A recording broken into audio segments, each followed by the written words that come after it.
Good morning, everyone. We welcome you to our Sunday morning roundtable discussion. Today, the subject will be on substance. We are recording from the Plainfield Christian Science Church Independent, Plainfield, New Jersey, the United States of America. And thank you all for joining us today. We'll start with our morning prayer. I'm just reading part of a prayer that Mrs. Eddy gave to her students. It's from page 60 of Divinity Course in General Collectania. Beloved Father, Mother God, give me wisdom to meet the problems I may have to meet today. Give me understanding to deny error and to proclaim the truth. Give me grace to keep silent when speech is unnecessary. There is no strife for truth. Risen truth will destroy error of every sort. And heaven is right here. God gives abundance of intelligence and opportunity. I cannot be impoverished mentally, physically, spiritually, or financially. God is substance, and I reflect that substance. Beautiful. Thank you. Watching point. Watching point 129. Watch lest you misunderstand the scientific process of eliminating matter and destroying the objects of sense. Realize that things appear to be material only because we have mistaken effect for cause and placed life, substance, and intelligence outside of ourselves as something apart from mind. When we learn the error of matter, we are liable to believe that God calls upon us to despise it. Thus we find students hating their bodies, hating money, hating their food, feeling that it is a mockery to have to fuss with matter so much. As a matter of fact, we should love money, love food, love our bodies as channels for God's spiritual ideas, and realize that it is only a lie that tells us that they are material or channels for mortal mind. It is this lie that we are to hate and to destroy.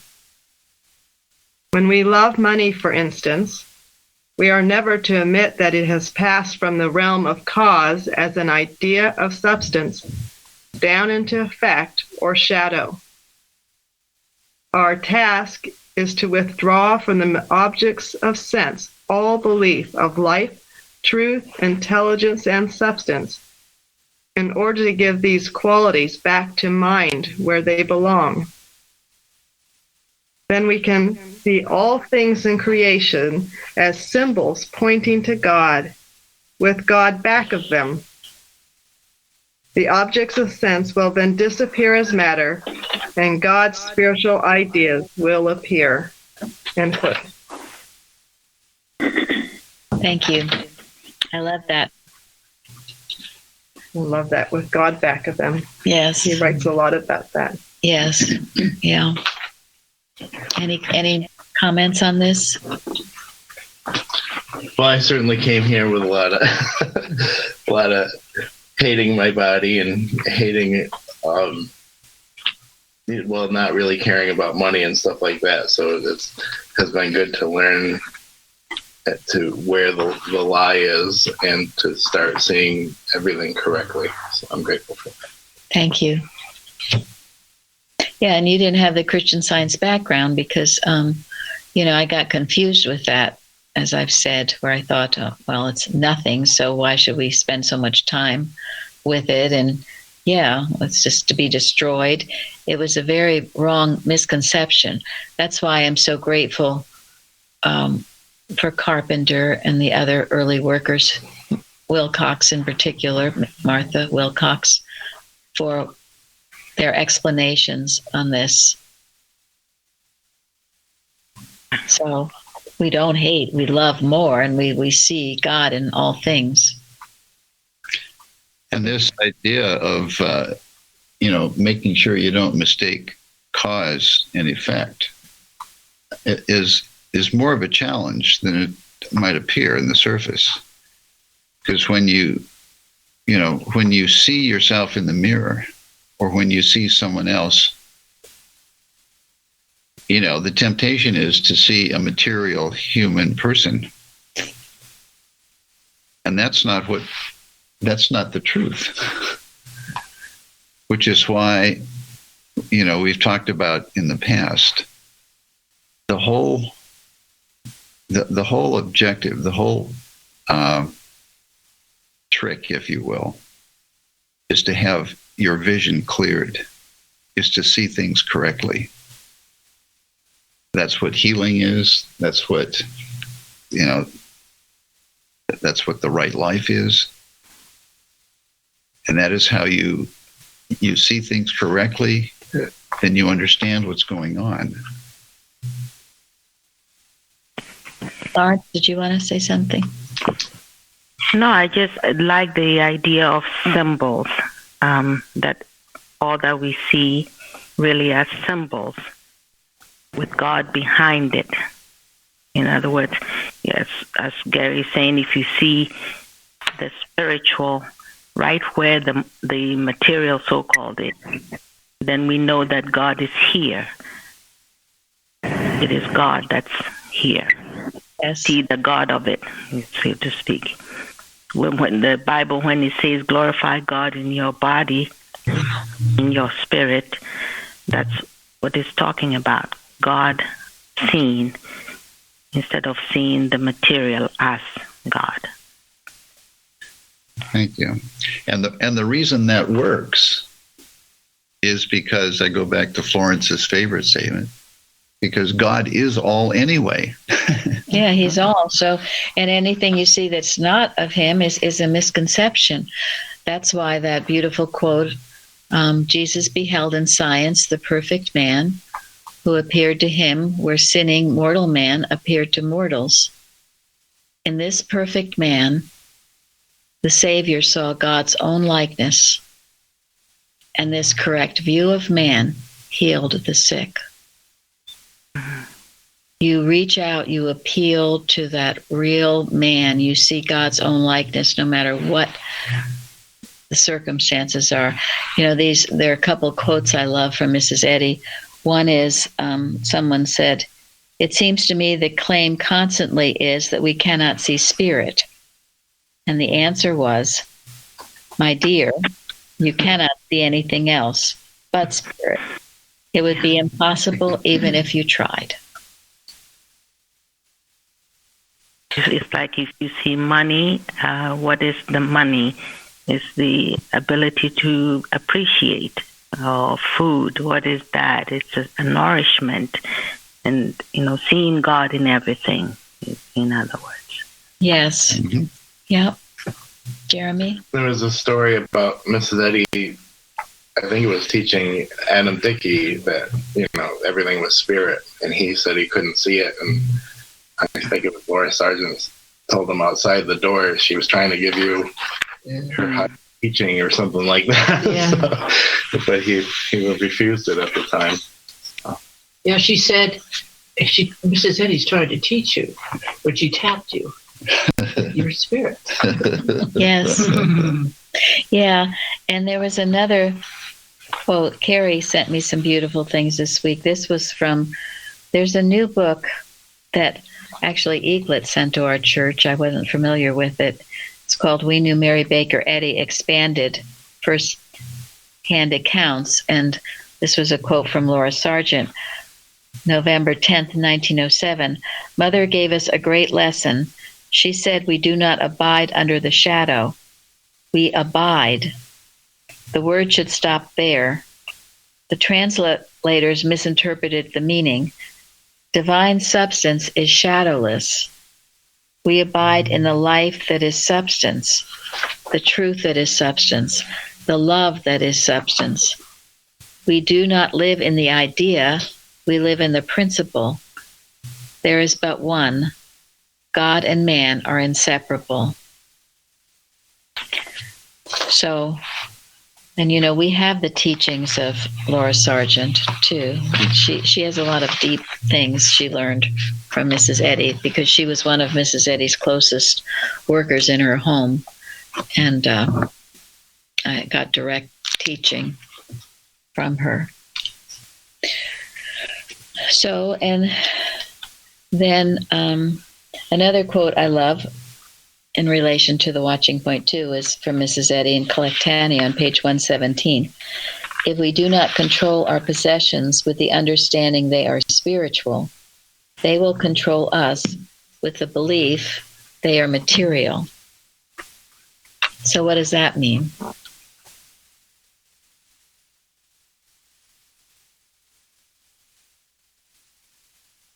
Well, then you worry about them. If you think they're material, then you start you worry about them, you collect them, you think about them, and that's not good. No, and usually they give you all kinds of trouble, right? Because you're seeing them as material. Yeah, so there can be a lack of it. A lack of, your computer's always breaking down, this, that, and the other thing, because you're seeing it as human. It gets hacked into, this happens, that happens. If you see it as a spiritual idea of God, how could that happen? Your car's always breaking down. Lillian once had a car. I don't know how long it survived. She loved that car. Every day she would say how much she loved her car. It lasted, 20 years or something. So, when you love your car or your washing machine or your computer and you're grateful for it and you see it as a blessing from God, it has longevity. So will your pets, so will your trees and plants and children, husband, whatever it is. You see it as a spiritual idea. But if you don't and you see it as a material belief, then it starts to act like it. You don't want that. And if we see it as idea, then it's part of us, right? We include that idea. Yes. Because man is the embodiment of right ideas, which include the idea as part of. Which means you can never be without it. It is part of you. Yes, thank you. Another definition Louise sent in the dictionary, the definition of substance, that which underlies all outward manifestation. In the primary sense of this term, then, the substance of anything is the meaning or essence of it. And then essence, that which makes anything to be what it is, or rather the peculiar nature of a thing. And then this is from an article, What Does Substance Mean to You? It's in a Sunday school teacher teaching to her students. What is more important, the wood, ivory, and metal that constitutes the piano, or the great music which is played on it?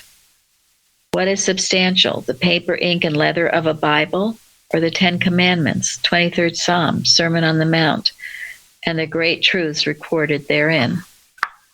So that article was called, What Does Substance Mean to You? So, substance being the essence, which is the idea of God, the representation of God. That's perfect, enduring, beautiful, and ever present.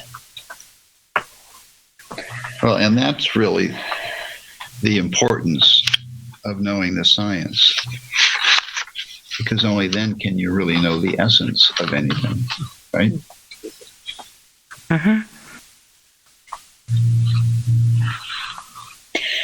Now, this lesson was so full of what I call the biblical rules of finance. It's throughout the whole lesson, and that's what we're going to talk about mainly today, these biblical rules of finance. Poverty and lack is, Mrs. Eddy says, it shouldn't be tolerated. Any more than disease or sin. Yes. It doesn't mean that we go seeking wealth and wanting bigger and better, but God provides certainly all our needs, and we should never lack. And we're going to go into a lot of that today. So we'll start with the golden text. Craig, you can read it. Thank you. Honor the Lord with thy substance and with the first fruits of all thine increase. Did everybody hear that? Oh. I just want to make. Did everybody hear it? Yes. Okay. Good. Now, I'm going to I'll have Carol read. Imogen wrote a most beautiful testimony about this, first fruits. And perhaps it's one of our first lessons on the biblical rules of finance. Go ahead. I love this week's lesson. Such a wonderful reminder to give our first fruits to the Lord. I love this reference from Corinthians. I have planted, Apollos watered, but God gave the increase. So then neither is he that planteth anything, neither he that watereth, but God that giveth the increase. Being born into poverty, for decades I struggled with the belief of lack of education, opportunities, lack of work, home, financial security, etc. But I never lacked love. I was always able to feel God's love protecting me, lifting me up, and showing me how to move forward. God's goodness led me to people who helped me, taught me, and showed me how to pray to God, who is our supply and substance. It was my belief in lack that needed correction. I had believed that lack was a thing. Thus, I was perpetuating it. I have since learned in Christian Science many times that we lack nothing. In fact, lack does not exist.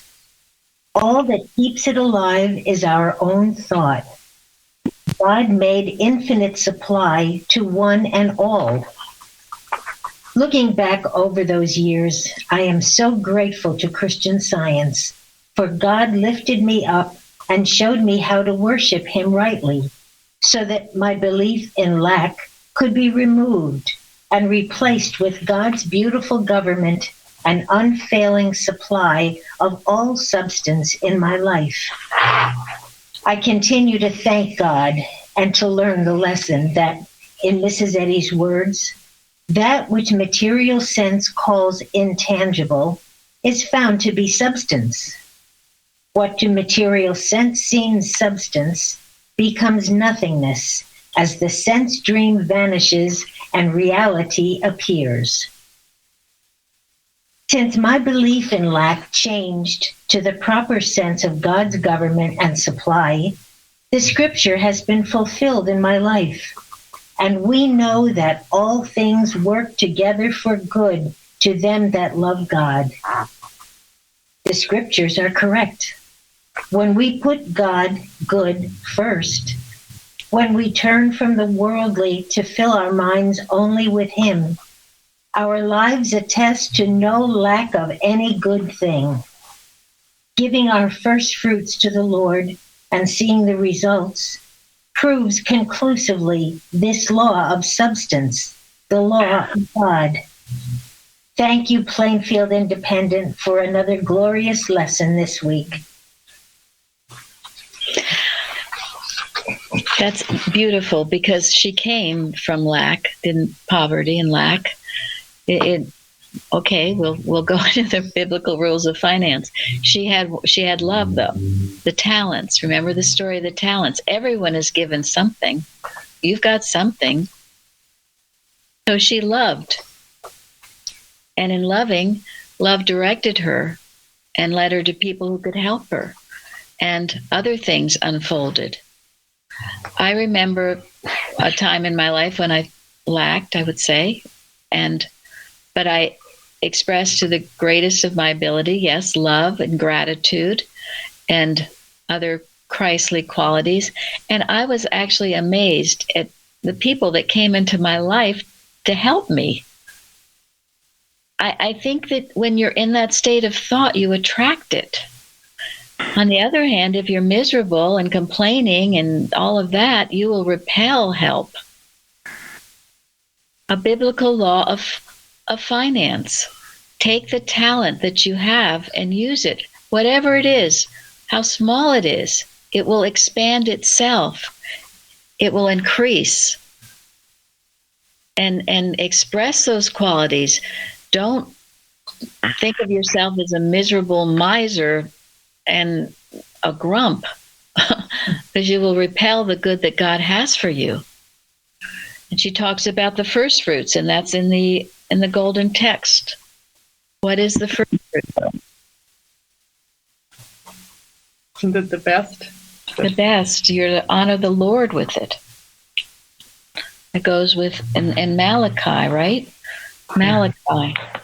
That's the principle. Another principle of God is to give of your first fruits. Bring ye all the tithes into the storehouse, that there may be meat in mine house. And prove me now herewith, saith the Lord of hosts, if I will not open you the windows of heaven and pour you out a blessing, that there shall not be room enough to receive it. We have learned here. Go ahead, Florence. No, that's part of demonstrating supply, really, the tithing, I found. Definitely. It's putting your trust in God and giving your first fruits, your first 10%, or whatever it is you feel you can do. And that's something we certainly don't require here, but we have all learned here, the ones in Plainfield, that you do, you reap. And what does it really mean to honor the Lord with your substance? I mean, what, as a practical matter, what are you doing when you honor the Lord with your substance? Giving him the gratitude that he gave it to you. Thank you. You're thanking the source for the good that you have. You're acknowledging God as the source. And when you acknowledge that God as the source and thank him for the good that you have, well, guess what? He keeps giving it to you. Or not a matter of giving it to you like a parent gives to a child, but you open up the windows of heaven to receive more.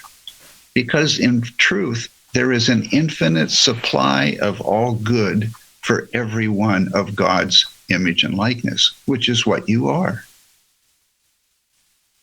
And the more you know your spirit, and you dwell in spirit, because another lesson in this week's lesson is giving up all worldliness, which Shardy spoke to. Well, I thought about it from the eyes of a child, also a young teenager. What would they think about this and worldliness?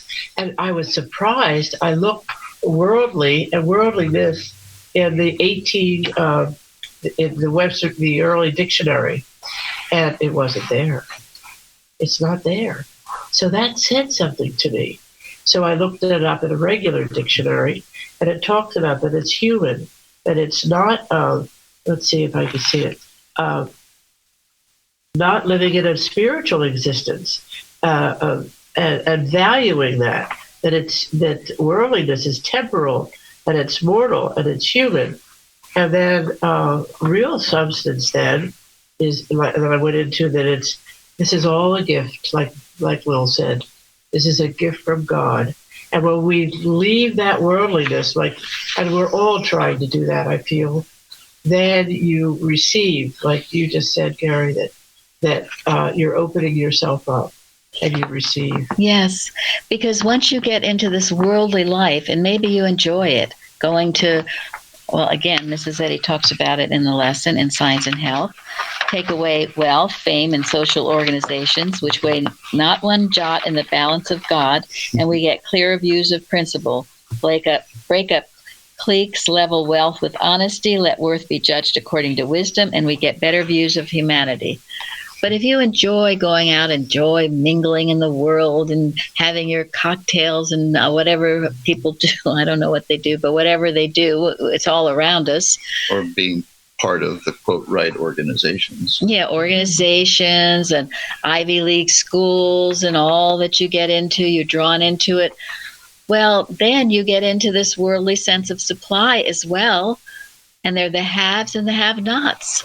And then, oh, yes, you've got to get your kid into the right school because otherwise he'll be a have-not. And you get into all that type of thinking. Now, when you're living in spirit in the kingdom of heaven, there's enough for everybody because it's spiritual, right? How could anyone lack?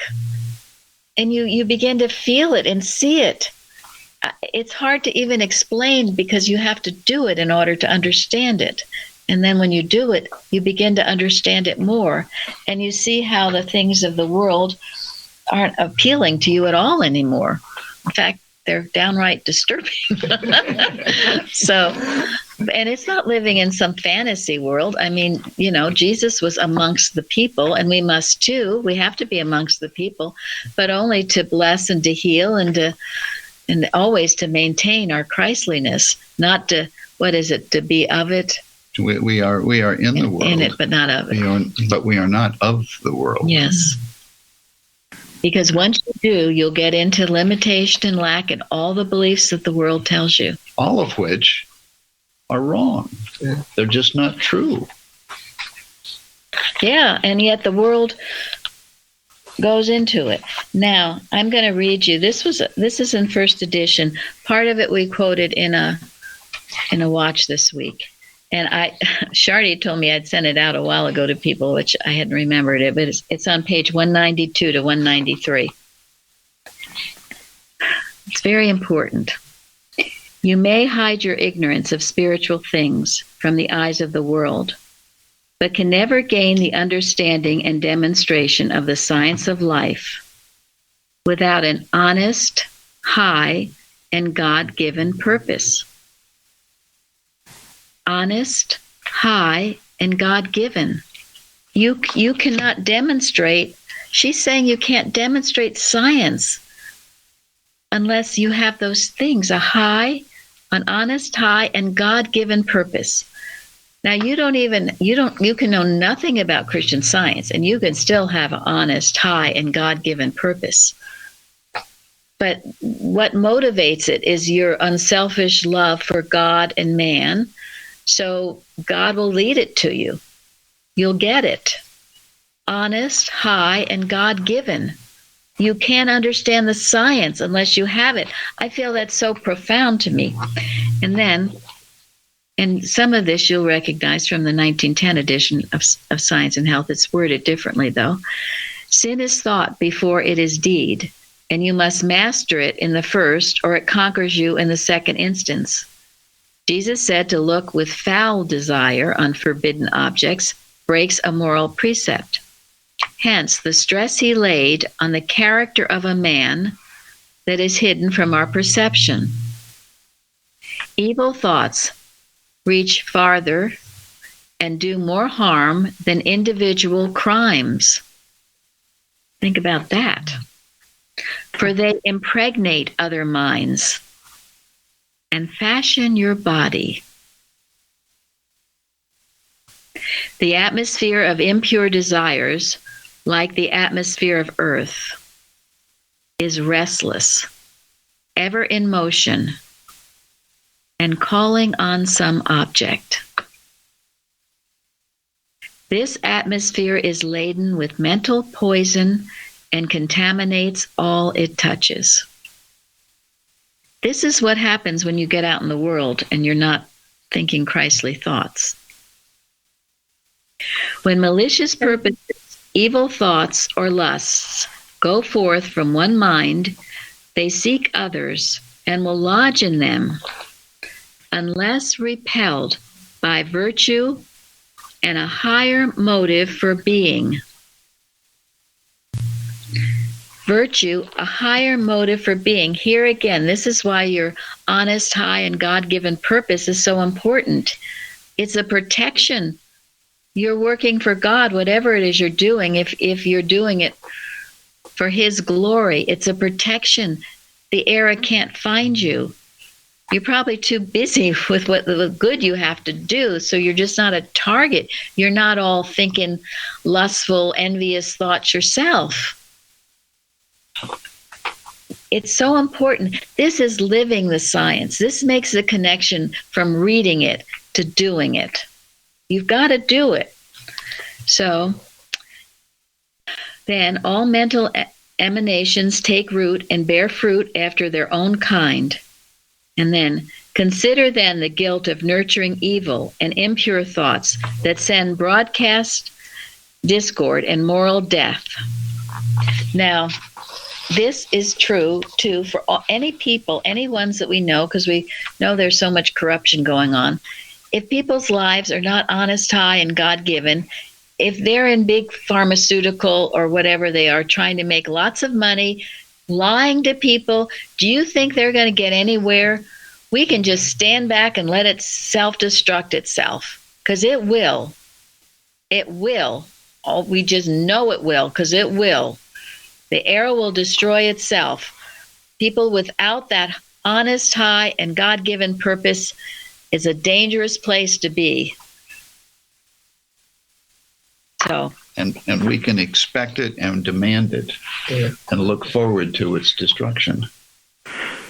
Luckily, our work is like fishers of men. People that are maybe think that they're drawn to this, they will turn around. I pray in the evenings that as they rest, they hear the angel thoughts that come to me, instead of believing all this crap they see in the news and the advertisements. Thank you. Good. Just an aside, years ago when I was a young fella, and it probably happens to everybody, I was just riding my bicycle and wasn't a Christian Scientist, and a thought came to me, why am I here? Everything is working beautifully. God's given me so much. I wasn't rich or anything, but I felt like I had so much. And I said, why am I here? And then, so at that point, I realized there's got to be a purpose for things working out well. So, and I'm sure if everybody should get that thought and then, refocus themselves. Thank you. And that's a good thing to know, that everyone will get that thought, because everyone has the mind of Christ. That's why it's so important to be knowing that. They'll get that thought and they'll want to do good. And we're all given various things to do, and everyone has something different to do. And also to know that I love that saying before the watches, to know that evil minds and hypnotism do not rule this world or men or govern men, it says. Even now, it is God who governs man. Thank you. Powerful watch. We have it on every time you get a Unity watch. It's on there for Mrs. Eddy. Because all it is illusion and hypnotism. It's never the truth. It's witchcraft. It's a form of witchcraft that would get people seeking and doing and living in this alternate Adam dream universe, so to speak. Manipulate, intimidate, and dominate. Exactly. Yeah. That's why prayer seems to be so important. When we pray, we are in a state of mind where those thoughts just zoosh by us, and for at least for a good period, we're at peace with God and safety too. Thank you. Mary, thank you for bringing all these reading, and can you please let me know where you read this, the one that had so much about atmosphere, and the one that you just read? Where was it? First edition of Science and Health, pages 192 to 193. Thank you. Thank you for bringing it up. Yes.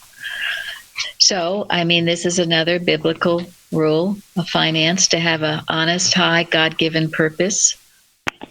How you can't succeed in any way if you don't. And even, for instance, with Mrs. Eddy, it looked like she wasn't succeeding. She was poor as could be, right? For how long? Didn't even have a place to live. But eventually, when you're doing something good for mankind, it will blossom. And maybe you get bounced around a lot, but eventually it will blossom. While the other, what they might flourish is the Green Bay tree. Thank you, is the Green Bay tree, but crash, it will. They get out on the branch and they're sawing behind themselves. Exactly. So we don't wish that for anybody, but it's what happens, and that's the importance of the Bible and the science and health, because it teaches us these lessons, so we don't have to go down that road. But there are examples, aren't there? Businesses that are started with a high and God-given purpose, and if they maintain that purpose, it continues to flourish. If they lose that purpose, the business goes downhill. Our nation was established with a high and God-given purpose. If we maintain that high and God-given purpose in our government, it will continue, our lives, and in our lives, it will flourish. But if we don't, if we succumb to getting the Bible out of our schools and out of our government, if we succumb to the satanic practices of some politicians that are trying to take over, well, guess what? We will lose everything that we currently enjoy. I think the article Character by Mary Baker Eddy is a good one. Yes, Character by Mary Baker Eddy. We can put it on the carousel. It's our character, and it's our nation, our world, but it works individually. Where are we individually on this? And what our country was based on were the principles of Christianity.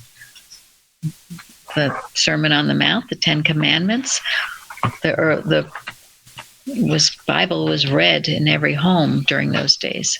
And that is what enabled Christian Science to be discovered and founded in this country. It could not have been discovered and founded anywhere else in the world, because no other place in the world was established on the foundation of Christ's Christianity. And at that time, she had the rules, the laws in the government that protected what she was doing. And she has acknowledged that. She knew it. So it doesn't mean, that we're a superior nation. This is just factual. It's just how it is. And this is why so many people want to come here, why people, or they have in the past, because we're losing a lot of these things. If we're grateful for it, though, we cannot lose it. That was a principle, another principle of biblical rules of finance. Mrs. Ed Evans taught us that. If you're grateful for something, you don't lose it. When you're not grateful, you will lose it. And by grateful, I mean grateful to God who gave it to you, and see him as the source and acknowledge it, which is we're going to come into another lesson soon, but right now, another principle, and this was something that Louise wrote about, most important in this discussion is, not Louise, Patricia in Canada. She writes, it all starts with God. God is the owner of all. God gives loans to man abundantly. Health, freedom, wisdom, love, science, dominion, protection, perfection, and daily needs. Then she refers to Psalm 37. God lendeth, man borrows, reflects, gives back, returns the loan abundantly in kind. Man acknowledges that God is the true owner. Man is always indebted to, grateful for life's great gift, because God is always giving. And then conditions of borrowing the loan. Do that which is good, be perfect, be righteous, be honest, keep the commandments, be humble. Know that neither you nor any material thing are the source. Give thanks to the source. Love, teach, heal, share, pay back.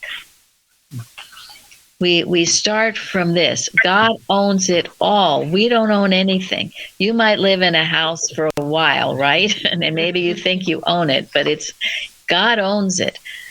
And that's why we pay respect. That's why we don't trash our earth. Someone was speaking about the earth groaning. We don't trash the earth. We don't trash the animals and people on this earth. They must be treated with love and respect. God owns it all. And if you see God in all things, as we talked about earlier, you will respect it. There's that saying, if you ever go anywhere, visit a person or go even to a hotel or motel, visit the beach, that the place should be more beautiful and better than before you were there. You make it better by your presence. You don't throw garbage around and you don't trash things. You respect and love everything because God owns it all. And we must never forget that. We own nothing. The story of the man with the barn, and he thought he's bigger and better, and then thou fool. Thou fool. You can't take all that stuff with you. Not happening. So very basic in the biblical rules of finance. And that idea, we were taught here that Carol, what is it about the bank of God? The good you do, good thoughts and whatnot, you're putting that in the bank of God. And then when you get a time when you need those things, you need a little good thought, you need a little uplift, you can withdraw right from that bank. Thank you. Yes, and that is what Patricia was talking about, the reflecting and the loaning and borrowing.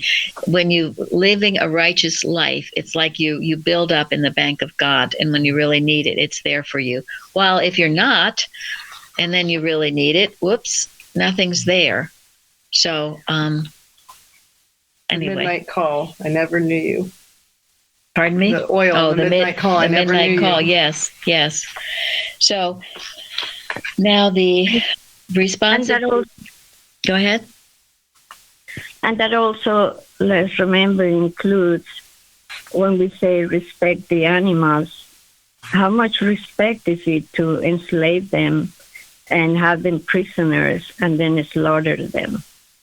Because we cannot talk about respect and love and be doing these things to any being. When it says you shall not kill, it doesn't say you shall not kill humans. It says you shall not kill. And yet millions of animals are killed, slaughtered, as they rightfully call it, every minute. And this is a reality right now. And if we want to be the loving, compassionate image and likeness of God, we cannot be doing these things. The industry would like it to appear that that's okay. And of course, we've been programmed for that for centuries, that it's okay, that's what we do. It was nothing different from when the white man thought that the black man was here for them and enslaved them and killed them and did everything. This is just another thing exactly like that. And we have to become very aware of that, because if the students of Christian Science that can reflect so perfectly well the image and likeness of a loving, compassionate God are doing that, we're not living the pure Christianity, and we're not practicing Christian Science. No matter how much we like it or don't like it, it doesn't matter. I'm just loving sharing this. Yeah. Yes. I thank you. I know. My animal rights daughter-in-law, and she'll say that about Christians. I mean, she's Russian. She's from an atheist country, but she's Christians. Well, they slaughter and eat animals. So what's with all this love? I mean, and all the Christians that we know who had slaves and were just terrible. What's with that? So this is a disconnect, and some of these things, maybe we're not there yet, but we can at least start to approach it and understand it. And if you ever see any of the pictures, that's one thing when the animals used to live on farms and just grazed, but my gosh, this mass production and what they do to the animals is, I mean, yes. It's pretty. There is I'm sorry. There is a documentary that is so essential for all of us that want to be and reflect that image and likeness of God, which is all we are, we know. It's called A Prayer for Compassion. It is so important and essential to do that, as any of the great materials we have in Christian Science. A Prayer for Compassion, please watch that. Thank you.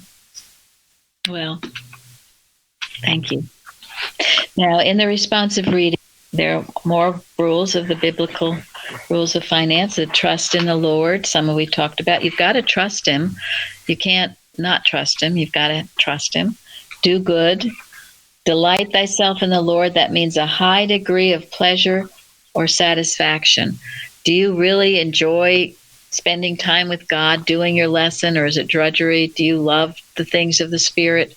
If you delight yourself in the Lord, it says He will give you the desires of your heart.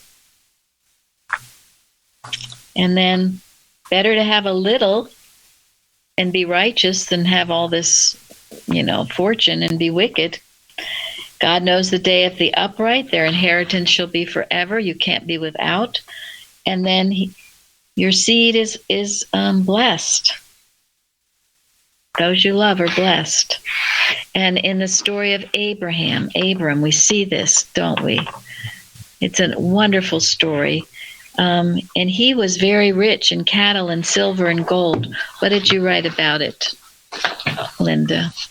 Well, what I was writing about was how much faith and trust that Abram had, because he had to keep going forward, and he left so homes.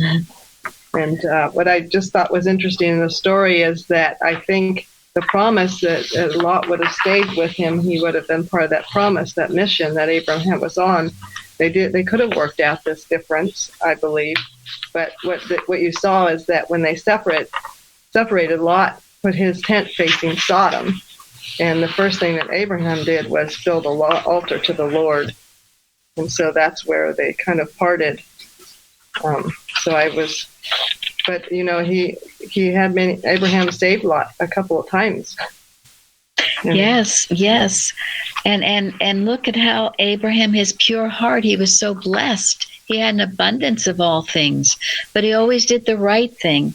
Carrie sent me this beautiful article called Abram's Faith, and it said, "Let there be no strife, I pray thee, between me and thee." And Abraham was preaching the gospel of peace, which is always preaching scientifically, when he declared his determination to follow in the footsteps of harmony in opposition to the discord and dissensions existing among the herdsmen. He didn't get into it. That would be the worldly way. He did the right thing, said, you choose. It may be possible, and it is quite possible, that in his interview with Lot and the keepers of the flocks, the events of the future were not clearly divined in his consciousness, but of one thing he seems to have been fully cognizant of.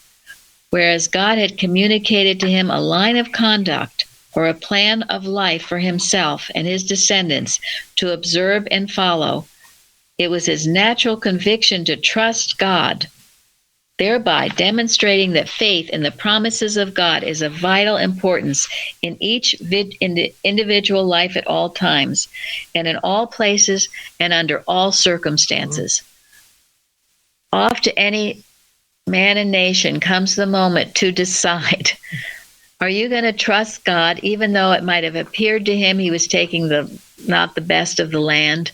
He trusted God. He did the right thing. And in trusting God, he was blessed, incredibly blessed. In our own Abrahamic consciousness must arise the principles of obedience, first of all. So trusting and then obedient. And then he fell on his face, worshiping God in truth. He knew God was supreme. And then it said his supreme love to God, but then also for mankind, and that included the inhabitants of the city noted for iniquity.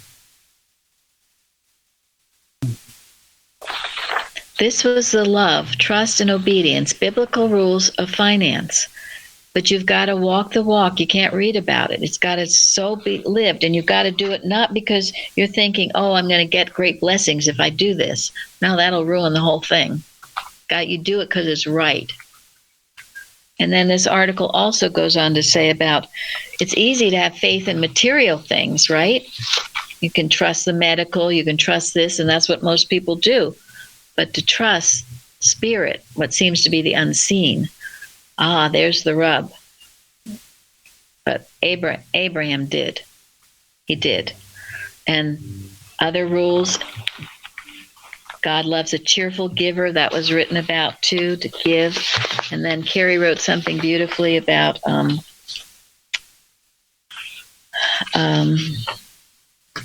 what is it now? I've lost it. But anyway, about the increase, God giving the increase, and that how sometimes we sow seeds, and we don't know where they'll take root, what'll happen.